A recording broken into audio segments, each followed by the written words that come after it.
Hello everyone, সবাইকে আমার আরও একটি নতুন ভিডিওতে অনেক ওয়েলকাম। তো আজ মহালয়া, তো আমার বর আর আমি একটু ঘুরতে বেরিয়েছিলাম সকালে, অনেকটাই লেটেই বেরিয়েছিলাম। তো এই যে মহালয়ার দিন তো কাশফুল নিতে কার না ভালো লাগে না। তো আমার বর ওখানে তুলছিল কয়টা কাশফুল, আর চারিদিকটা এত সুন্দর লাগছিল দেখতে, দারুণ লাগছিল বলার মতো না। একটুক্ষণ সেখানে বসেছিলাম, তারপর আর কি এই যে বাড়ি যাচ্ছি। আর সেদিন এত রোদও ছিল, এত পরিমাণে গরমও লাগছিল, কিন্তু ভালোও লাগছিল। এই যে কাশফুল আমার, তো কিছুটা আমাদের নিজেদের ক্লিপ নিয়ে নিয়েছিলাম, ছোট্ট একটা। আমি ভিডিও করছিলাম, তো যার জন্য বললো দাও সামনের থেকে ভালো করে ভিডিও করতে। তো এই যে বাড়ি যাচ্ছি এবার কাশফুল নিয়ে সাথে।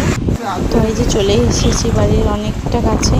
তো তোমরা কে কোথায় গিয়েছিলে মহালয়ার দিন, আদৌ কিছু কি যাও, সবাই কমেন্টে অবশ্যই বলবে। আর তোমাদের ওখানে ওয়েদার কেমন ছিল সেটাও বলবে। আমাদের এখানে তো প্রচুর গরম ছিল সেদিন, হঠাৎ করে সেদিন থেকে গরম। চলো সবাইকে টাটা, দেখা হচ্ছে আবার কোনো নতুন ভিডিওতে। Bye bye.